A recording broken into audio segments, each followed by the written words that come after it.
بسم اللہ الرحمن الرحیم يا أيها الذين آمنوا عليكم أنفسكم لا يضركم من ضل إذا اهتديتم إلى الله مرجعكم جميعا فينبئكم بما كنتم تعملون يا أيها الذين آمنوا شهادة بينكم إذا حضر أحدكم الموت حين الوصية اثنان ذوى عدل منكم أو آخران من غيركم إن أنتم ضربتم في الأرض فأصابتكم مصيبة الموت تحبسونهما من بعد الصلاة فيقسمان بالله إن ارتبتم لا نشتري به ثمنا ولو كان ذا قربى ولا نكتم شهادة الله إنا إذا لمن الآثمين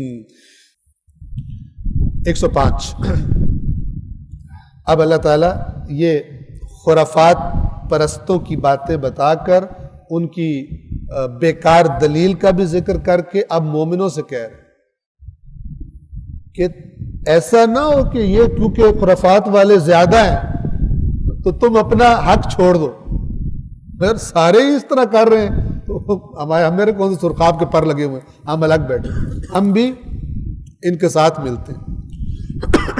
یہ کل آیا تھا لا یستوی الخبیث والطیب، خبیث اور طیب کبھی برابر نہیں ہوتے۔ وَلَوْ أَعْجَبَكَ كَثْرَةُ الْخَبِيثِ، اگرچہ خبیث کی کثرت آپ کو کھینچے، تو ساری پارٹی ادھر ہے، میں نے کیا کرنا اکیلے، مار کھاؤں گا، گالیاں دیں گے، ٹھیک ہے نا۔ اللہ تعالیٰ کہہ رہا ہے کہ اس طرف مت جانا، اس وجہ سے کہ خرابی زیادہ ہو گئی۔ مومنوں کو اللہ تعالیٰ نصیحت فرما رہا ہے، خبردار کر رہا ہے۔ 105 یا ایہا الذین آمنوا علیکم انفسکم، اے وہ لوگوں جو ایمان لے آئے، تم تو رسول اللہ پر ایمان لے آئے ہو، اب تم پریشان نہیں ہونا ان کی خرابیاں زیادہ ہیں اور وہ لوگ زیادہ، یہ دیکھ کر۔ علیکم انفسکم، اس کا اردو میں ترجمہ یہ ہوگا کہ تم اپنی فکر میں رہو کہ تم نے حق نہیں چھوڑنا، اپنا خیال رکھو، اپنے بارے میں ہوشیار رہو، یعنی اپنے نفسوں کی حفاظت کرو کہ یہ پروپیگنڈا والے اور یہ کثرت والے تمہیں اپنی طرف نہ لے جائیں۔ اگر تم اپنے حق پر رہتے ہو تو کیا ہوگا؟ لا یضرکم من ضل اذا اہتدیتم،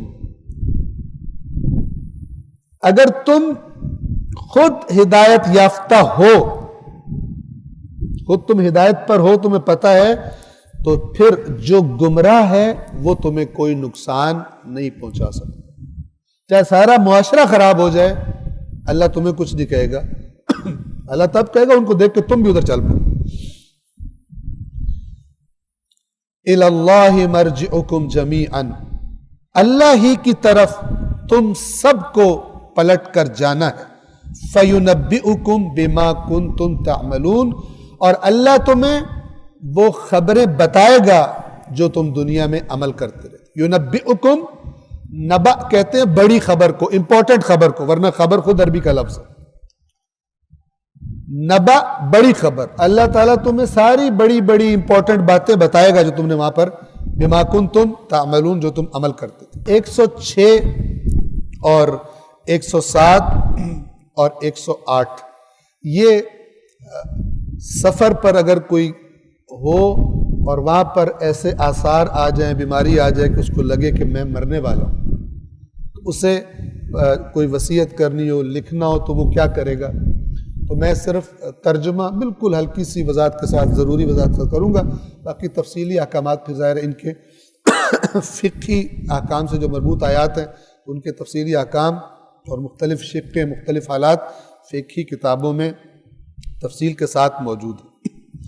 ان آیات کا جو پس منظر روایات میں بتایا گیا وہ یہ ہے کہ ایک مسلمان کسی تجارتی سفر پر گیا، اس کے ساتھ مسیحی تھے اس کے ہم سفر، تو وہ بیمار ہوا، موت کے آثار دکھائی دینے شروع ہوئے، تو اس نے ان دونوں کے سپرد کیا اپنا مال اور کہا کہ اسے میرے گھر والوں کو پہنچا دو۔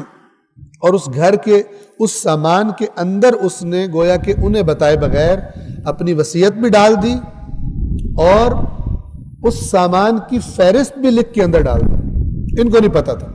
جب یہ واپس پہنچے انہوں نے کچھ چیزیں بیچ میں سے غائب کر لی اور باقی سامان جو ہے وہ ان کے گھر والوں کو دے دیا۔ اب جب وہ سامان دیکھ رہے تھے تو وہ لکھا ہوا بھی نکلا ہے جس میں پورے سامان کی لسٹ تھی۔ ان کو پتا چل گیا چیزیں تو کم ہیں۔ اب چیزیں کم ہیں تو انہوں نے ان سے پوچھا بھئی یہ تو فہرست زیادہ ہے اور چیزیں کم ہیں، انہوں نے کہا ہمیں تو نہیں پتا۔ معاملہ اللہ کے نبی کے پاس آیا اور یہ جو آیات ہیں یہ اتری کہ اس مسئلے کو حل کس طرح کیا جائے گا۔ سورۃ المائدہ آیت نمبر 106۔ یا ایہا الذین آمنوا شہادت بینکم اذا حضر احدکم الموت حین الوصیہ۔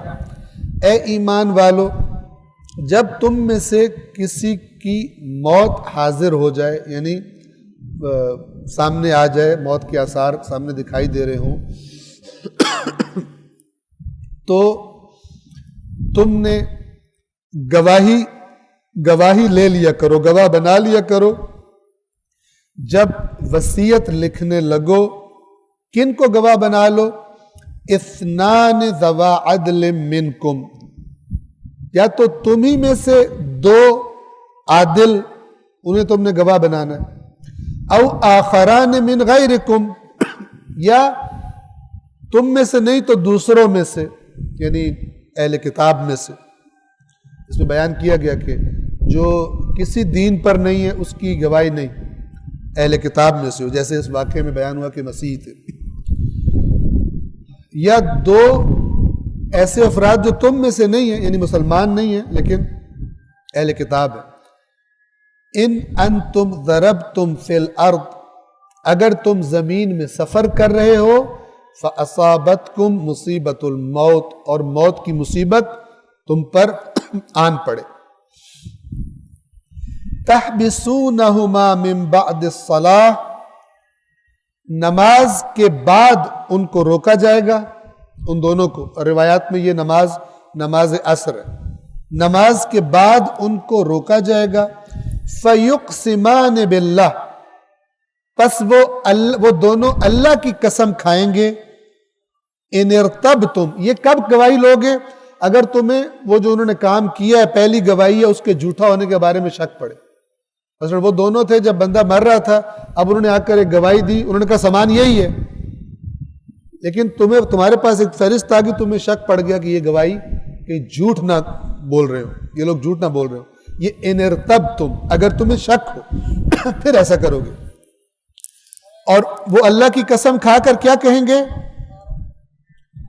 لا نشتری بہ ثمنا ولو کان ذا قربا، کہ ہم اس قسم گواہی کے بدلے میں کوئی چیز نہیں لیں گے، پیسے لے کر غلط گواہی دیں گے، ہم ایسا نہیں کریں گے اگرچہ ہمارا قریبی رشتہ دار ہی کیوں نہ ہو جس کے خلاف گواہی ہے، ہم حق پر گواہی دیں گے، یہ قسم کھا کر کہیں گے۔ وَلَا نَكْتُمُ شَهَادَةَ اللَّهِ، اور ہم اللہ کی گواہی کو نہیں چھپائیں گے۔ اللہ کی گواہی یعنی اللہ کے لیے حق والی گواہی جو دی جاتی۔ إِنَّا إِذًا لَمِنَ الْآثِمِينَ، یقیناً اگر ہم ایسا کریں گے تو ہم گناہگاروں میں سے۔ ان الفاظ کے ساتھ وہ دونوں سے قسم اٹھوائی جائے گی۔ صدق اللہ العلی العظیم۔